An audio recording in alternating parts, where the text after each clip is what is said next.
ওং স্থাপকায় চ ধর্মস্য সর্বধর্ম স্বরূপিণে অবতার বরিষ্ঠায় রামকৃষ্ণায় তে নমঃ।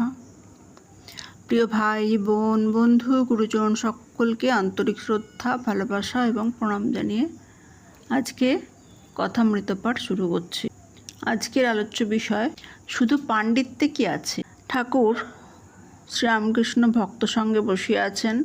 ভক্ত সঙ্গে ঈশ্বর সম্বন্ধীয় অনেক কথাবার্তা চলতে লাগলো। ঠাকুর শ্রীরামকৃষ্ণ বলছেন, শুধু পণ্ডিতে কী হবে যদি বিবেক বৈরাগ্য না থাকে। ঈশ্বরের পাদপদ্ম চিন্তা করলে আমার একটি অবস্থা হয়, তখন পরনের কাপড় পরে যায়, শিরশির করে পা থেকে মাথা পর্যন্ত কী একটা ওঠে, তখন সকলকে তৃণজ্ঞান হয়। পণ্ডিতের যদি দেখি বিবেক নাই, ঈশ্বরে ভালোবাসা নাই, তাহলে তাকে খড়কুটো মনে হয়। রামনারায়ণ ডাক্তার আমার সঙ্গে তর্ক করছিল। হঠাৎ সেই অবস্থাটা হলো। তারপর তাকে বললুম, তুমি কি বলছো? তাকে তর্ক করে কি বুঝবে? তার সৃষ্টি বা কি বুঝবে?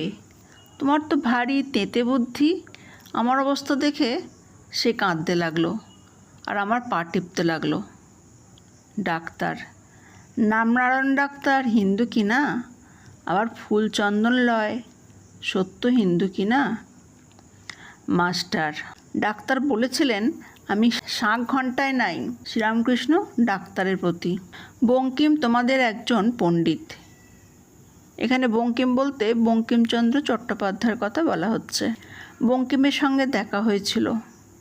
আমি জিজ্ঞাসা করলুম, মানুষের কর্তব্য কী? তা বলে আহার, নিদ্রা আর মৈথুন। এই সকল কথাবার্তা শুনে আমার ঘৃণা হলো। বললুম যে, তোমার এই কী রকম কথা? তুমি তো বড় ছ্যাঁচড়া। যা সব রাত দিন চিন্তা করছো, কাজে করছো, তাই আবার মুখ দিয়ে বেরোচ্ছে। মূলো খেলেই মূলোর ঢেকুর ওঠে। তারপর অনেক ঈশ্বরীয় কথা হলো। ঘরে সংকীর্তন হলো, আমি আবার নাচলুম। তখন বলে, মহাশয় আমাদের ওখানে একবার যাবেন। আমি বললুম, সে ঈশ্বরের ইচ্ছা।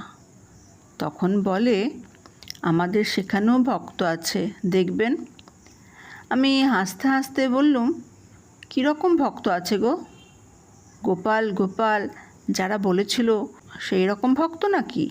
ডাক্তার, গোপাল গোপাল ব্যাপারটা কি?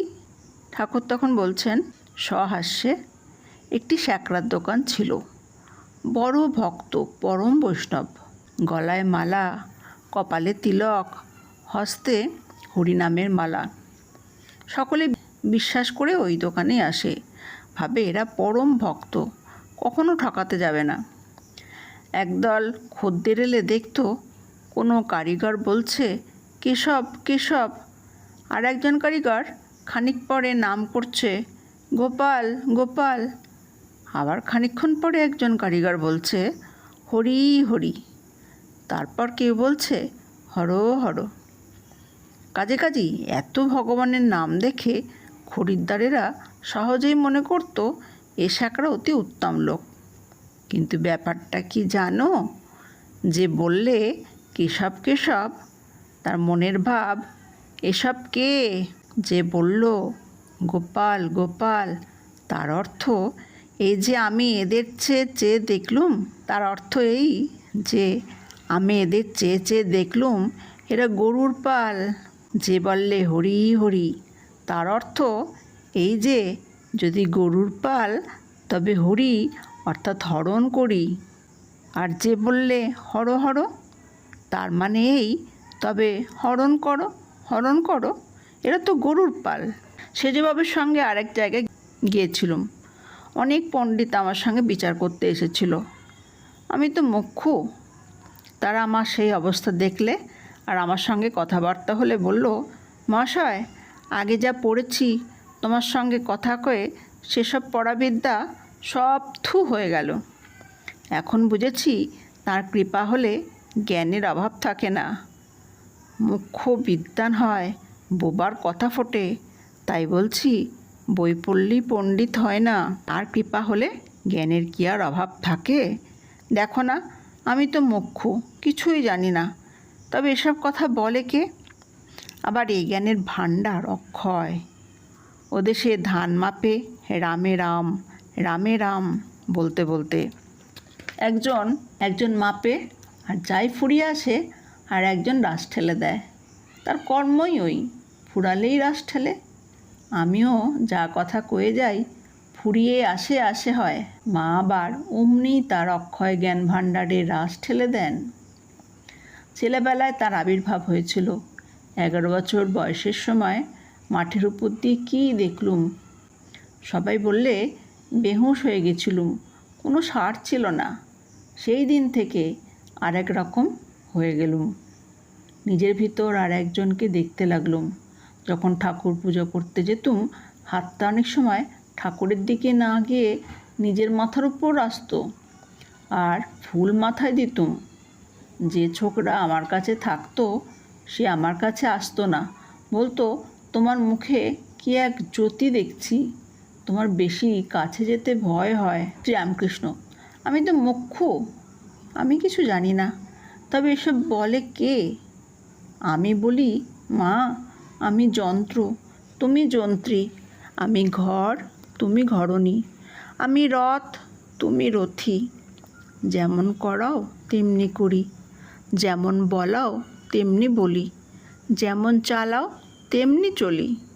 নাহং নাহং তুহু তুহু, তাঁরই জয়।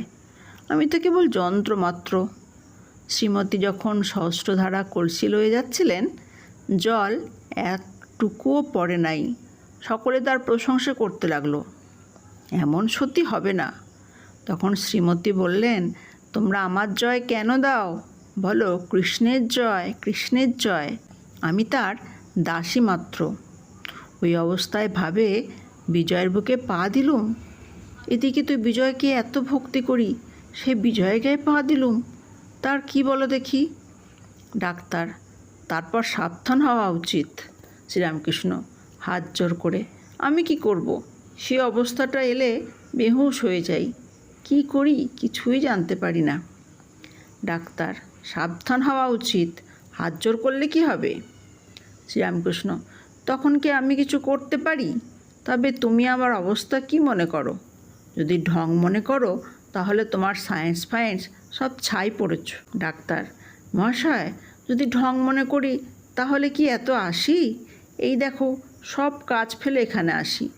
কত রোগের বাড়ি যেতে পারি না, এখানে এসে 6-7 ঘন্টা ধরে থাকি। শ্রীরামকৃষ্ণ বলছেন, সেজুবাবুকে বলেছিলাম, তুমি মনে করো না, তুমি একটা বড় মানুষ, আমায় মানছ বলে আমি কৃতার্থ হয়ে গেলুম। তা তুমি মানো আর নাই মানো, তবে একটা কথা আছে, মানুষ কি করবে তিনিই মানাবেন। ঈশ্বরীয় শক্তির কাছে মানুষ খড়কুটো। ডাক্তার: তুমি কি মনে করেছো অমুক মার তোমায় মেনেছে বলে আমি তোমায় মানব? তবে তোমায় সম্মান করি বটে, তোমায় রিগার্ড করি, মানুষকে যেমন রিগার্ড করে। শ্রীরামকৃষ্ণ: আমি কি মানতে বলছি গা? গিরিশ ঘোষ: উনি কি আপনাকে মানতে বলছেন? ডাক্তার শ্রীরামকৃষ্ণের প্রতি: তুমি কি বলছো, ঈশ্বরের ইচ্ছা? শ্রীরামকৃষ্ণ: তবে আর কি বলছি, ঈশ্বরীয় শক্তির কাছে মানুষ কি করবে? অর্জুন কুরুক্ষেত্রে যুদ্ধে বললেন, আমি যুদ্ধ করতে পারবো না, জ্ঞাতিবধ করা আমার কম্য নয়। শ্রীকৃষ্ণ বললেন, অর্জুন তোমার যুদ্ধ করতেই হবে, তোমার স্বভাব করাবে। শ্রীকৃষ্ণ সব দেখিয়ে দিলেন। এই লোক মরে রয়েছে। শিখরা ঠাকুর বাড়িতে এসেছিল, তাদের মতে অশ্বত্থ গাছে যে পাতা নড়ছে সেও ঈশ্বরের ইচ্ছায়, তার ইচ্ছা বয় একটি পাতাও নড়বার জো নাই। ডাক্তার: যদি ঈশ্বরের ইচ্ছা তবে তুমি বকো কেন? লোকেদের জ্ঞান দেবার জন্য অত কথা কও কেন? শ্রীরামকৃষ্ণ: তিনি বলাচ্ছেন তাই বলি, আমি যন্ত্র, তিনি যন্ত্রী। ডাক্তার: যন্ত্র তো বলছো, হয় তাই বলো, নয় চুপ করে থাকো, সবই ঈশ্বর। গিরিশ: মশাই, যা মনে করুন, কিন্তু তিনি করান তাই করি।